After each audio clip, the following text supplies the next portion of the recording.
പരിശുദ്ധനായ പരിമലമാർ ഗ്രിഗോറിയോസ് തിരുമേനിയുടെ അനുഗ്രഹീതമായ ഒരു ഓർമ്മ പെരുന്നാളും കൊണ്ടാടുവാനും അതിൻ്റെ ഭാഗമാക്കുവാനും ദൈവം നമുക്ക് തന്ന എല്ലാ അവസരത്തെയും നന്ദിയോടെ സ്തോത്രം ചെയ്യും. സുറിയാനി ക്രിസ്ത്യാനികളുടെ പാരമ്പര്യത്തിൽ ഓരോ പെരുന്നാളുകളും ഓർമ്മപ്പെടുത്തലുകൾ മാത്രമല്ല, ഒരു ജീവിതചര്യ തേടിയുള്ള യാത്രയാണ്. പുണ്യവാന്മാരുടെ ജീവിതത്തെ പാദവും പാഥേയവുമായി തിരിച്ചറിഞ്ഞ് ദൈവത്തിലേക്ക് നയിക്കപ്പെടുന്ന ഒരു അനുഭവമാണ്. നീതിമാന്മാർക്ക് നല്ല ഓർമ്മ കൊടുക്കുന്നത് ദൈവമാണ്, അവരെ മാനിക്കുന്നത് ദൈവമാണ്. യഥാർത്ഥത്തിൽ നമ്മൾ പെരുന്നാൾ കൊണ്ടാടുന്നത് സർവശക്തനായ ദൈവത്തിന് വേണ്ടി കൂടിയാണ്. ദൈവത്തെ മാനിച്ചവരെ ദൈവം മാനിക്കും. അപ്പൊ ദൈവം മാനിക്കുന്നവരെ നമ്മളും മാനിക്കണം. പ്രവാചകനായും നീതിമാനായും പുണ്യവാനായും അവരെ സ്വീകരിക്കണം. അവരെ സ്വീകരിക്കുമ്പോൾ അവരുടെ അനുഭവം നമുക്ക് കിട്ടുമെന്ന് കർത്താവ് തന്നെ തന്റെ വിശുദ്ധ ആദരങ്ങൾ കൊണ്ട് പറഞ്ഞിട്ടുണ്ട്.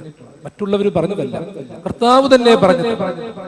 അപ്പം വിശുദ്ധന്റെ അനുഭവങ്ങൾ എത്ര വലുതാണോ ആ വലുതായ അനുഭവങ്ങൾ ഘട്ടം ഘട്ടമായി ദൈവം നമുക്ക് നൽകും. ഓരോ പെരുന്നാളും കൊണ്ടാടുമ്പോൾ ഒരു കാര്യം നമ്മൾ ചിന്തിക്കണം.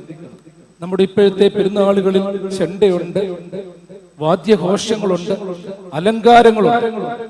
അപ്പൊ ഭൗതികമായി ഒരു പുണ്യവാന്റെ പെരുന്നാൾ കൊണ്ടാടുമ്പോൾ ഇത്രമാത്രം അലങ്കാരങ്ങളോടെ ഭക്തിപൂരിതമായി നാം പെരുന്നാൾ കൊണ്ടാടുമെങ്കിൽ സ്വർഗത്തിൽ എത്രമാത്രം വലിയ പെരുന്നാൾ കൊണ്ടാടും.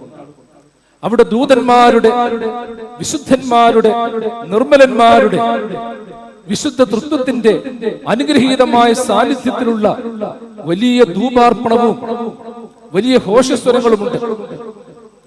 ദൂതന്മാരുടെ ഘോഷസ്വരങ്ങൾ മനുഷ്യൻ ഉൾക്കൊള്ളുന്നതിനും അപ്പുറം.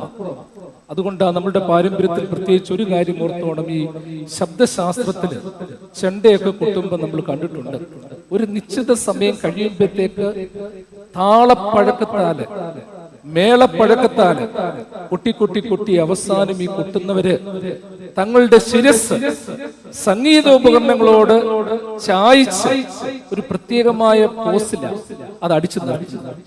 എന്ന് വെച്ചാൽ അതിനു പോലും ഒരു അർത്ഥമുണ്ട്.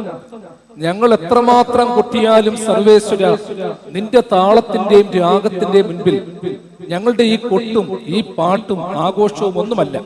അതിന്റെ മുൻപിൽ ആയുധം വെച്ച് കീഴടങ്ങുകയാണ്. അപ്പൊ എല്ലാ പെരുന്നാളുകളും നമ്മളെ ഓർപ്പിക്കുന്ന ഒരു പ്രധാനപ്പെട്ട ഘടകം അതാണ്. സുറിയാനി പൈതൃകത്തിൽ പഴയകാല പെരുന്നാളുകളില്, ആഘോഷങ്ങളിൽ, പ്രത്യേകിച്ച് മാർ യുസേബിയസിന്റെ തിരുസഭാ ചരിത്രത്തില് വ്യക്തമായ കാര്യങ്ങൾ പറയുന്നുണ്ട്.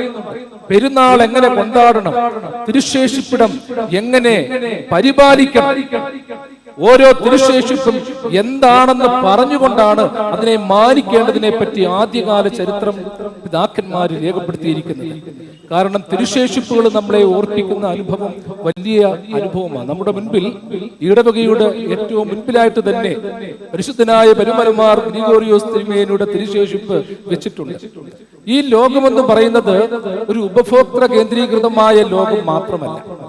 അതില് മുതലാളിത്തമുണ്ട്, അതിൽ സോഷ്യലിസമുണ്ട്, സാമൂഹ്യമായ മറ്റു മാനങ്ങൾ ഒത്തിരിയുണ്ട്. പക്ഷെ ഇതെല്ലാം ഉണ്ടെങ്കിലും അതിനപ്പുറമായി നിലനിൽക്കുന്ന ചില അനുഭവങ്ങളുണ്ട്. ഉള്ളവരും ഇല്ലാത്തവരും, ഹാവ്സ് ആൻഡ് ഹാവ് നോട്ട്സ് എന്ന് പറയുന്ന രണ്ട് വിഭാഗങ്ങൾ നമ്മുടെ സമൂഹത്തിലുണ്ട്. ഉള്ളവരുണ്ട്, ഇല്ലാത്തവരുണ്ട്. അപ്പൊ ഇതിന്റെ ഇടയിലുള്ള ഒരു സമൂഹം ഇന്ന് വളർന്നുകൊണ്ടിരിക്കുന്നു. ആ ഉള്ളവന്റെയും ഇല്ലാത്തവന്റെയും ഇടയിലുള്ള സമൂഹമാണ് പലപ്പോഴും അടിച്ചമർത്തപ്പെടുന്നത്, ഞെരുക്കപ്പെടുന്നത്. അതുകൊണ്ട് സഭ നമ്മളെ ഒരു കാര്യം ആലോചിക്കുകയാണ്. ഈ ലോകത്തിൽ ജീവിക്കുമ്പോൾ ശേഷിപ്പുകൾക്ക് വേണ്ടി മനുഷ്യൻ ഓട്ടമാണ്. വസ്ത്രമാണെങ്കിലും ഭക്ഷണമാണെങ്കിലും സ്വത്താണെങ്കിലും എല്ലാം ശേഷിപ്പാണ്. നമുക്ക് മീതിയുണ്ട്. പക്ഷെ നിങ്ങളോ ഞാനോ ഈ ലോകത്തിൽ നിന്ന് വേർപെട്ട് കഴിഞ്ഞാൽ നമ്മൾ ശേഷിപ്പിച്ചിരിക്കുന്നതൊക്കെ മറ്റുള്ളവർക്കൊരു ബാധ്യതയാണ്. ആ ബാധ്യതയുടെ അവസാനം ഇവയെ നശിപ്പിച്ചു കളയും. എന്നാൽ വിശുദ്ധന്മാരുടെ ജീവിതം നമ്മളെ പഠിപ്പിക്കുന്നത് അവർക്കൊന്നും അധികം ബാലൻസ് ഇല്ലായിരുന്നു. പരിശുദ്ധനായ പരിമല തിരുമേനിയെ കുറിച്ച് അദ്ദേഹത്തിന്റെ കൂടെ ഉണ്ടായിരുന്നവരുടെ രചനകളിൽ നമുക്ക് കാണാൻ പറ്റുന്നത്, തിരുമേനി കാലം ചെയ്തു, കുപ്പായങ്ങൾ അധികമില്ല, അംശവസ്ത്രങ്ങളില്ല, മറ്റു കാര്യങ്ങളൊന്നുമില്ല. അദ്ദേഹത്തിന് ഉണ്ടായിരുന്ന അല്പമായ കാര്യങ്ങൾ മൂല്യത്തോടുകൂടി ഓരോരുത്തരെ സ്വീകരിക്കുകയായിരുന്നു, ദേവാലയങ്ങൾ സ്വീകരിക്കുകയായിരുന്നു. അപ്പം നമ്മൾ ഓർക്കേണ്ടത് വിശുദ്ധന്മാരുടെ ശേഷിപ്പുകൾ എന്ന് പറയുന്നത് അത് തിരുശേഷിപ്പുകളാണ്. നമ്മളുടെ ശേഷിപ്പുകൾ പലപ്പോഴും അവശിഷ്ടങ്ങളും എച്ചിലുകളുമായിട്ട് മാറ്റപ്പെടും. അപ്പൊ നമ്മൾ ഈ വിശുദ്ധന്മാരുടെ പെരുന്നാൾ കൊണ്ടാടുമ്പോൾ, പുണ്യവാന്മാരുടെ പെരുന്നാൾ കൊണ്ടാടുമ്പോൾ, ദൈവമേ എന്റെ ജീവിതം എന്തെങ്കിലും അനുഗ്രഹീതമായി ശേഷിപ്പിക്കുന്ന ഒരു അനുഭവം നിലനിർത്തിയിട്ടുണ്ടോ എന്ന് ചിന്തിക്കണം.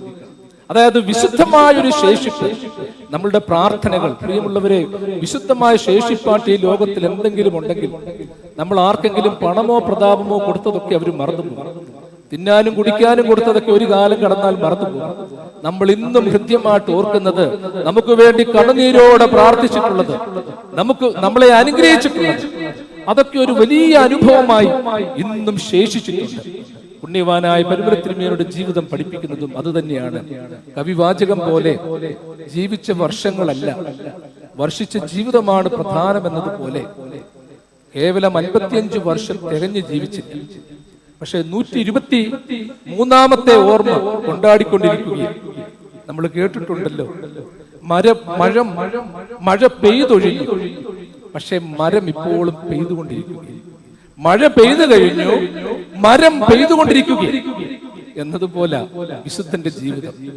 അദ്ദേഹം പറഞ്ഞപ്പോൾ, ജീവിച്ചിരുന്നപ്പോൾ അദ്ദേഹത്തിന്റെ വാക്കുകൾ പഠിച്ചിട്ടുള്ളതിനേക്കാളും കേട്ടിട്ടുള്ളതിനേക്കാളും ലക്ഷക്കണക്കിന് ആളുകൾ കൂടുതലായി അദ്ദേഹത്തിന്റെ ജീവിതത്തിന് ശേഷം കേട്ടുകൊണ്ടിരിക്കുന്നു. വിശുദ്ധന്മാരെ കുറിച്ച് പറയുന്നുണ്ടല്ലോ, അവർ മരിച്ചതിന് ശേഷവും വിശ്വാസത്തിൽ അവർ സംസാരിച്ചു കൊണ്ടിരുന്നു. ഈ വിശുദ്ധന്മാര്, പരിശുദ്ധനായ പരിമല തിരുമേനി തന്റെ ഈ ലോകത്തിലെ വേർപാടിന് ശേഷവും സംസാരിച്ചു കൊണ്ടിരിക്കുന്നു. പ്രിയമുള്ളവരെ, നമ്മൾ ഈ ലോകത്തിൽ നിന്ന് വേർപെട്ടതിന് ശേഷവും നമ്മളുടെ സംസാരം കേൾക്കാൻ ആരെങ്കിലും തയ്യാറാകണമെങ്കിൽ, പഠിപ്പിക്കൽ കേൾക്കാൻ തയ്യാറാകണമെങ്കിൽ, ഈ ലോകത്തിൽ ജീവിച്ചിരിക്കുമ്പോൾ അമിതമായി സംസാരിച്ച് ആക്രോശത്തോടും അഹങ്കാരത്തോടും പോയിട്ട് കാര്യമില്ല. ജീവിക്കുന്ന സമയത്ത് ദൈവത്തോട് കൂടുതലായി സംസാരിക്കുന്നവന്റെ വാക്കുകൾ അവന്റെ ജീവിതകാലത്തിന് ശേഷം മറ്റുള്ളവർ കേൾക്കാൻ തയ്യാറാണ്. ഇപ്പൊ നമ്മൾ ആഗ്രഹിക്കുന്നില്ലേ, പരിമല തിരുമേനി ഉണ്ടായിരുന്നെങ്കിൽ, അദ്ദേഹത്തിന്റെ ഒരു വാക്ക് കേട്ടെങ്കിൽ, ഏയുടെ സ്വാധീനത്തോടു കൂടി തിരുമേനി കുരിശ് ഉയർത്തി ആശീർവദിക്കുന്ന പടങ്ങളൊക്കെ കാണും. അത് കാണുമ്പോൾ തന്നെ മനസ്സിനൊരു വലിയ കുളിര. അപ്പൊ ജീവിതത്തിൽ അടിസ്ഥാനപരമായിട്ട് എപ്പോഴും ഓർത്തോണം, ജീവിക്കുമ്പോൾ ദൈവത്തോട് സംസാരിക്കണം. ദൈവത്തോട് സംസാരിക്കുന്നവന്റെ വാക്കുകൾ, ദൈവത്തോട് പറയുന്നതിന്റെ വാക്കുകൾ, അതിന് മൂല്യമുണ്ട്. ദൈവം അത് ലോകത്തോട് സംസാരിപ്പിക്കും. ഇന്ന് നമ്മൾ ദൈവത്തോട് പറയേണ്ടത് മനുഷ്യരോടും, മനുഷ്യരോട് പറയേണ്ടത് ദൈവത്തോടും. മനുഷ്യന് സ്വയമായി സാധിക്കുന്നത് അവനവൻ ചെയ്യാതെ ദൈവത്തെ കൊണ്ട് ചെയ്യിപ്പിക്കാനും, ദൈവം ചെയ്യേണ്ടത് അവനവൻ ചെയ്യാനും ഉദ്യമിക്കുന്ന കാലഘട്ടത്തിൽ നിങ്ങൾ ഞാനും ജീവിക്കുന്നത്. അവിടെയാണ് പുണ്യവാനായ പരിമല തിരുമേനിയുടെ, പരിശുദ്ധനായ പരിമല തിരുമേനിയുടെ ജീവിതത്തിന്റെ വ്യത്യസ്തത എന്ന് പറയുന്നത്. പരിശുദ്ധനായ പരിമല തിരുമേനിയെ പറ്റി വട്ടശ്ശേരി തിരുമേനി പറഞ്ഞിരിക്കുന്ന വാചകം ശ്രദ്ധേയമാണ്. മുൾപ്പടർപ്പിൽ നിറശോഭയോടെ വിരിഞ്ഞു വന്ന പനിനീർപ്പൂ. പരിമല തിരുമേനിയുടെ അദ്ദേഹത്തിന്റെ ഓർമ്മയോടനുബന്ധിച്ചുള്ള ഒരു ജൂബിലി സ്മരണികയിൽ വട്ടശ്ശേരി തിരുമേനിയുടെ പ്രത്യേകമായ വാചകം, മുൾപ്പടർപ്പുകൾക്കിടയിൽ പ്രത്യേകമായി തെളിഞ്ഞു ശോഭിച്ച സുഗന്ധം കൊടുത്ത ഒരു പനിനീർ പുഷ്പമായിരുന്നു അദ്ദേഹം. തുടർന്ന് 2 വാചകവും കൂടി വട്ടശ്ശേരി തിരുമേനി പറയുന്നത്, ഈ ലോകത്തിൽ ഇത്രത്തോളം ഇദ്ദേഹത്തിന് പ്രവർത്തിക്കാനും പ്രാർത്ഥിക്കാനും സാധിച്ചതിൽ ഞാൻ അത്ഭുതം കൂടും. കാരണം രോഗത്തിന്റെ കാഠിന്യം ഒത്തിരിയുണ്ട്. ചെറുപ്രായം തൊട്ട് തന്നെ രോഗം. 2ാമത്തെ വയസ്സിൽ അമ്മ നഷ്ടപ്പെടുന്നു. സഹായിക്കാൻ മറ്റുള്ളവരുടെ കരുതൽ കൂടുതലായിട്ടില്ല, കൂടുതലായി ജീവിക്കുന്നില്ല എന്ന് വൈദ്യന്മാർ വിലയിരുത്തുന്നു. അപ്പോഴും അദ്ദേഹം കണ്ട വലിയ ദർശനം പരിശുദ്ധ അമ്മ പ്രത്യക്ഷപ്പെട്ട് പറയുന്നു, നീ ഇനിയും ജീവിക്കും, ഒരുപാട് കാര്യങ്ങൾ ചെയ്യാനുണ്ട്, വീണ്ടെടുപ്പ് കിട്ടും. അപ്പം പരിശുദ്ധ അമ്മയുടെ മധ്യസ്ഥതയിലും വിശുദ്ധന്മാരുടെ ജീവിതചര്യയിലും ദൈവത്തിൽ സമ്പൂർണമായുള്ള സമർപ്പണത്തിലും പരിശുദ്ധനായ പരിമല തിരുമേനി മുൻപോട്ട് വരികയായിരുന്നു. അദ്ദേഹത്തിന്റെ ജീവിതത്തിലെ ഓരോ ഉയർച്ചയും അദ്ദേഹം ആഗ്രഹിച്ചതാണ്, ദൈവം ആഗ്രഹിച്ചത്. അതായത് ദൈവം ആഗ്രഹിക്കുന്നത് ദൈവം ഘട്ടം ഘട്ടമായി നിറവേറും. പരിമല തിരുമേനിയെ മെത്രാപ്പൊലിത്തയാക്കി സെലക്ട് ചെയ്യപ്പെട്ട് വാഴിക്കുന്ന 1876 പത്രോസ് തൃതീയൻ പാത്രികീസ് ബാവ. അന്ന് മറ്റു പലരും പരിമല തിരുമേനി ചെറുപ്പമാണെന്ന് പറഞ്ഞാക്കാൻ തയ്യാറായില്ല. പത്രോസ് തൃതീയൻ പാത്രികീസിന്റെ പ്രത്യേക നിർബന്ധമാണ്. അപ്പൊ അന്ന് മറ്റു മിടുക്കന്മാരായ പലരെയും പാത്രികീസിന്റെ മുമ്പിൽ എത്തിച്ചു. അന്നേരം പാത്രികീസിന്റെ രേഖകളിലെ അദ്ദേഹത്തിന്റെ കത്തുകളിൽ പത്രോസ് തൃതീയൻ പാത്രികീസ് ബാവയുടെ കത്തുകളും കൽപ്പനകളും ഒക്കെ ഇന്നും നമുക്ക് ലഭ്യമാണ്. അതിലൊരു കാര്യം പ്രത്യേകിച്ച് പറഞ്ഞിട്ടുണ്ട്, ഇദ്ദേഹത്തെ ഞാൻ മെത്രാപ്പൊലിത്തയായി വാഴിക്കുന്നത് നിങ്ങൾക്കൊരു വലിയ പ്രയോജനമായിരുന്നു. ബലഹീനനായ നമുക്കൊരു വലിയ പ്രാർത്ഥനാ സഹായം, നിങ്ങൾക്കൊരു വലിയ സഹായം, ബലഹീനനായ എനിക്കൊരു പ്രാർത്ഥനാ സഹായം. അതെത്ര പ്രവചനാത്മകമായിട്ട് ഇന്നും അത് നിറവേറുന്നു. അദ്ദേഹം അന്ന് നൂറ്റാണ്ടിന് 1.5 നൂറ്റാണ്ടിന് മുമ്പ് പറഞ്ഞതാണ്, എനിക്കൊരു പ്രാർത്ഥനാ സഹായം, നിങ്ങൾക്കൊരു വലിയ അനുഗ്രഹം. പരിമല തിരുമേനി ആ ഒരു ദിവ്യ അനുഗ്രഹത്തിന്റെ ഭാഗമായിട്ടാണ് മാറ്റപ്പെട്ടത്. അദ്ദേഹം മെത്രാപ്പൊലിത്തയായി 29ാമത്തെ വയസ്സ് തൊട്ടുള്ള തിരുമേനിയുടെ പ്രവർത്തനം ശ്രദ്ധേയമായിരുന്നു. മെത്രാപ്പൊലിത്തയായിട്ട് ആദ്യം പെട്ടെന്ന് ആകുവാൻ പോകുമല്ല. വെട്ടിക്കൽ സെമിനാരിയിൽ, വിളന്തുരുത്തിയിലുള്ള വെട്ടിക്കൽ സെമിനാരിയിൽ മറ്റേഴു പേരോടൊപ്പം ഒരുമിച്ച് ഉപവസിച്ച് പ്രാർത്ഥിക്കണമെന്നുള്ള നിർദ്ദേശം നൽകിയത് ഈ കൊച്ചു മെത്രാപ്പൊലിത്തയാണ്. അതായത് ദൈവസന്നിധിയിൽ പ്രാർത്ഥിച്ച് ശക്തി പ്രാപിച്ച് അനുഗ്രഹങ്ങൾ കൊടുക്കണമെന്നുള്ള അദ്ദേഹത്തിന്റെ ജീവിതം വലുതായിരുന്നു. നമ്മൾ ഈ കാണുന്നത് പോലെ എല്ലാവരും അംഗീകരിക്കുകയും എല്ലാവരും സ്നേഹിക്കുകയും ചെയ്യുന്ന ഒരു പിതാവായി പരിമല തിരുമേനിയെ നമ്മൾ സ്വപ്നം കാണരുത്. അദ്ദേഹത്തിന്റെ ഡയറികൾ വായിച്ചാൽ അറിയാം, അദ്ദേഹത്തിന് ഊണ് വേണ്ടാതെ ഉറക്കം നഷ്ടപ്പെട്ട അനുഭവം, അദ്ദേഹത്തിന്റെ മുഖത്ത് നോക്കി പൊട്ടിത്തെറിച്ച അനുഭവം, അദ്ദേഹത്തെ നിന്നിച്ചിറക്കി വിട്ട അനുഭവം, വെളിയിലേക്ക് പോകുവാനുള്ള വാതിൽ ഇതാണെന്ന് പറഞ്ഞ അനുഭവം, അതായത് ദേവാലയത്തിൽ ചെന്നപ്പോൾ വെളിയിൽ പോകാനുള്ള വാതിൽ ഇന്നതാണെന്ന് പറഞ്ഞ അനുഭവം. അങ്ങനെയൊക്കെ അദ്ദേഹം അനുഭവങ്ങൾ നേരിട്ടിട്ടുണ്ട്. മനുഷ്യ സ്നേഹി കൂടിയായിരുന്നു പരിശുദ്ധനായ പരിമല തിരുമേനി. അദ്ദേഹത്തിന്റെ ഒരു ഡയറി കുറിപ്പിൽ ഒരു വൈദികൻ ഒരിക്കലും ഒരു പ്രയാസവുമായിട്ട് പരിമല തിരുമേനിയെ സമീപിച്ചു. അന്ന് ഈ പുറജാതി മിഷൻ, സ്കൂളുകളുടെ സ്ഥാപനങ്ങൾ, മറ്റുള്ളവരെ സഹായിച്ചുള്ള ഓട്ടങ്ങൾ, ഇങ്ങനെയൊക്കെയുള്ള കാര്യങ്ങൾ കൊണ്ട് തിരുമേനിക്ക് സാമ്പത്തികമായി ബുദ്ധിമുട്ടുണ്ട്. പലപ്പോഴും അദ്ദേഹം പറഞ്ഞിട്ടുള്ളതാണ്, ലോക സംബന്ധമായി ഞാൻ ദരിദ്രനാണ്, എന്നാൽ ദൈവവുമായിട്ടുള്ള ബന്ധത്തിൽ എന്റെ ദാരിദ്ര്യം സമ്പന്നത്തായിട്ട് മാറുന്നു എന്ന് ഞാൻ തിരിച്ചറിയുന്നു. അപ്പൊ അങ്ങനെ പ്രാർത്ഥിച്ചിട്ടുള്ള തിരുമേനി. അപ്പൊ അദ്ദേഹത്തിന്റെ അടുക്കലാ ചെന്ന് ചോദിച്ചത്. അപ്പൊ തിരുമേനിക്ക് വലിയ പ്രയാസമായി പോയി, കൊടുക്കാനൊന്നുമില്ല, വളരെ തുച്ഛമായ തുക. അപ്പൊ തന്റെ അടുക്കൽ വന്ന ആ വൈദികന് ആ പണം കൊടുത്തു വിട്ടാൽ പറ്റത്തില്ലല്ലോ എന്നൊരു ചിന്ത. വിഷണ്ണനായ തിരുമേനി അകത്ത് കയറി അല്പസമയം ദൈവസന്നിധി പ്രാർത്ഥിച്ചു. ഞാൻ എന്തോ ചെയ്യേണ്ടത്, അദ്ദേഹത്തിന് ഒരു നല്ല തുക വേണം, അന്നത്തെ ഒരു നല്ല തുകയാണ് വേണ്ടത്. തിരുമേനി ഇറങ്ങി വന്ന് പ്രാർത്ഥിച്ചതിന് ശേഷം തന്റെ കൽപ്പന പേപ്പർ എടുത്ത് കൈപ്പട്ടൂരുള്ള ഒരു മുതലാളിയെ അഡ്രസ് ചെയ്തുകൊണ്ട് ഒരു കത്ത് എഴുതി. 1897 കാലഘട്ടത്തിൽ. അപ്പൊ ആ കത്തിനകത്ത് ഇങ്ങനെ എഴുതിയത്, ഈ കത്തുമായി വരുന്ന വൈദികൻ എനിക്ക് ഏറ്റവും വാത്സല്യമാണ്, പ്രിയപ്പെട്ടവനാണ്. ഇദ്ദേഹത്തിന് ഇത്ര രൂപ, ഇത്ര പണം അങ്ങ് കൊടുക്കണം. ചിങ്ങമാസത്തിൽ, ആ മാസം വരെ ചിങ്ങമാസത്തിൽ അദ്ദേഹം ആ പണം തിരികെ തന്നുകൊള്ളും. അടുത്തൊരു വാചകം കൂടെ ശ്രദ്ധേയം. ഇനി എന്തെങ്കിലും കാരണവശാൽ പറഞ്ഞ സമയത്തിനുള്ളിൽ അദ്ദേഹത്തിന് തരുവാൻ പറ്റിയില്ലെങ്കിൽ നാം അത് തന്നു തീർത്തു. പറഞ്ഞ സമയത്ത് തരാൻ പറ്റിയില്ലെങ്കിൽ നാം അത് തന്നു തീർത്തുകൊള്ളും. പ്രിയമുള്ളവരെ, ഇന്നത്തെ ലോകത്ത് ജീവിക്കുമ്പോൾ നിങ്ങൾ ഞാനും ഒക്കെ ശ്രദ്ധിക്കേണ്ട ഒരു കാര്യം, ഇന്നെല്ലാം ഔപചാരിക ബന്ധങ്ങൾ ഉപേക്ഷിച്ച് കൊടുക്കാൻ പറയും, ആജ്ഞാപിക്കും, നിർദ്ദേശിക്കും, ഉപദേശിക്കും. പക്ഷേ കൊടുക്കുന്നത് നാം തന്നു തീർത്തു കൊള്ളാമെന്ന് പറയാനുള്ള ഒരു മനസ്സ് അതെല്ലാവർക്കും കിട്ടുന്നതല്ല. വിശുദ്ധന്മാരുടെ ജീവിതചര്യയുടെ ഒരു പ്രത്യേകമായ ഭാഗം. പരിമല തിരുമേനിയുടെ സുവിശേഷവും പ്രവർത്തനവും വലുതാണെങ്കിലും അദ്ദേഹത്തിന്റെ പ്രവർത്തനങ്ങളും അദ്ദേഹത്തിന്റെ സമർപ്പണവും നൊമ്പരപ്പെടുത്തിയ ഒത്തിരി പേരുണ്ടായിരുന്നു. പരുമല തിരുമേനിയുടെ ഖബറടക്ക സമയത്ത് പുലിക്കോട്ടിലെ രണ്ടാമൻ തിരുമേനി എന്ന് മലങ്കര മെത്രാപ്പൊലീത്തയാണ്. ഖബറടക്കത്തിന് കാർമ്മികത്വം വഹിക്കുന്നത് മുഖ്യ കാർമ്മികൻ പിതാവാണ്. പക്ഷേ ഈ കൊച്ചു മെത്രാപ്പൊലീത്തായുമായി ബന്ധപ്പെട്ട് പുലിക്കോട്ടിലെ തിരുമേനി ഒരു വലിയ ശക്തി ആർജിച്ച വ്യക്തി, എന്ത് പ്രയാസമുണ്ടെങ്കിലും ഓടിച്ചെല്ലുന്ന വ്യക്തി. അതുകൊണ്ട് തന്നെ അടക്ക സമയത്ത് ആ ജീവൻ വെടിഞ്ഞിരുന്ന പരുമല തിരുമേനിയുടെ മുഖം കണ്ട് വികാരവശംവദനായി ആ ശുശ്രൂഷ പൂർത്തിയാക്കാൻ പോലും പറ്റാതെ അടക്ക സമയത്ത് തിരുമേനിയുടെ മൂത്ത പെങ്ങളും മറിയം അവിടെ എത്തിയതായി ചരിത്രം പറയുന്നു. പരുമല തിരുമേനിയെ ചെറുപ്പത്തിൽ വളർത്തിയ, തന്റെ അതേ പ്രായത്തിലുള്ള കുഞ്ഞിനോടൊപ്പം മുല കുടിപ്പിച്ച് വളർത്തിയ മൂത്ത സഹോദരി, അവരുടെ നെഞ്ചത്തടിച്ചുള്ള ഒരു വിലാപം അവർ പറഞ്ഞത്, എന്റെ തിരുമേനി, ഞാൻ ജീവൻ വെടിയുമ്പോൾ മരിക്കുമ്പോൾ എന്റെ അടക്കത്തിന് അങ്ങ് വരുമെന്ന് ഞാൻ ചിന്തിച്ചു. എന്നാൽ അങ്ങയുടെ മരണത്തിന് ഞാൻ സാക്ഷിയാകേണ്ട വന്നല്ലോ, യാത്രയെപ്പറ്റി ഞാൻ സാക്ഷിയാകേണ്ട വന്നല്ലോ എന്ന് പറഞ്ഞു നെഞ്ചത്തടിച്ച തിരുമേനിയുടെ സഹോദരിയുടെ ഒരു വലിയ ജീവിതാനുഭവം, വലിയ അനുഭവം. തിരുമേനി കാലം ചെയ്തപ്പോൾ ആദ്യത്തെ പാട്ട് എഴുതിയ അന്ധനായ വർക്കി അദ്ദേഹം നമുക്കൊക്കെ അറിയാവുന്ന പാട്ടാണ്.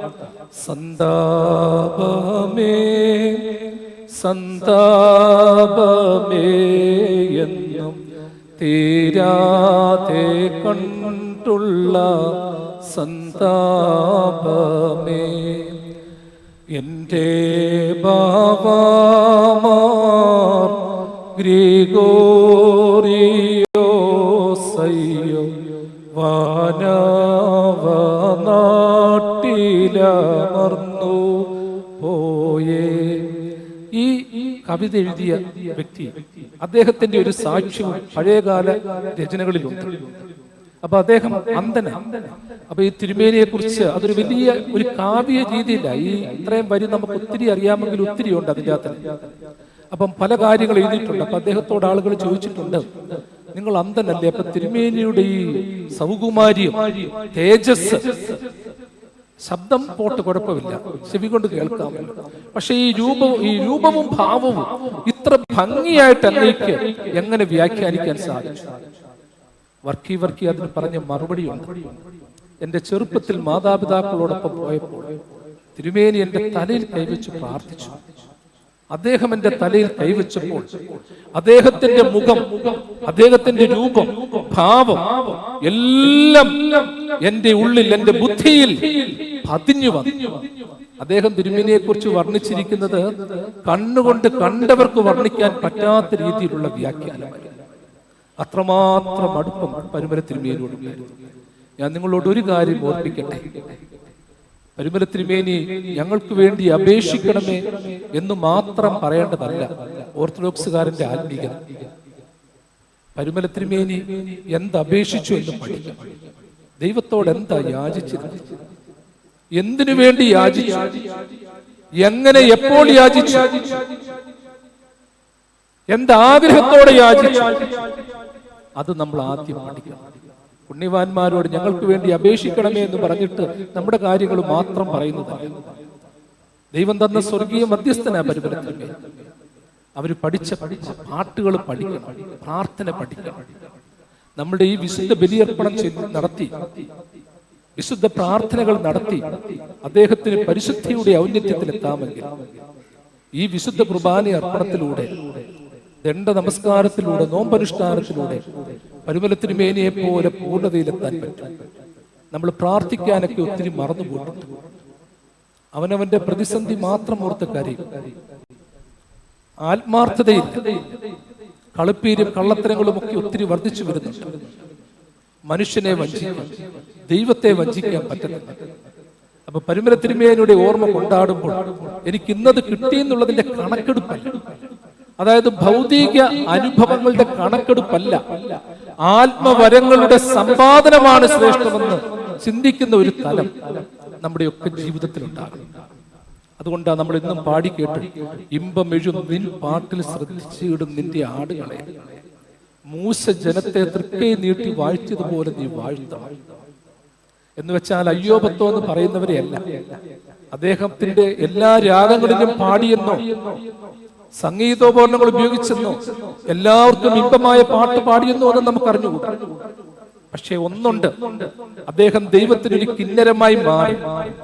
അതായത് തകർക്കപ്പെട്ടവനെങ്കിലും ഉപദ്രവിക്കപ്പെട്ടവനെങ്കിലും ഒരിക്കലും ഓർത്തോണം, ആ സംഗീത ഉപകരണത്തിന്റെ ഒരു സംഗതിക്ക് പോലും കേടുപറ്റാത്ത അനുഗ്രഹിക്കപ്പെട്ട സംഗീതോപകരണമായി അദ്ദേഹം മാറി. അദ്ദേഹം അനുഭവിച്ച നൊമ്പരങ്ങൾ അദ്ദേഹത്തിന്റെ പ്രാർത്ഥനകൾ, അദ്ദേഹത്തിന്റെ ധ്യാനങ്ങൾ, പ്രാർത്ഥനകൾ, നിലവിളികൾ ഒക്കെ ഒരു രീതിയിൽ പറഞ്ഞാൽ അദ്ദേഹത്തിന്റെ ഇമ്പമെഴുന്ന പാട്ട്.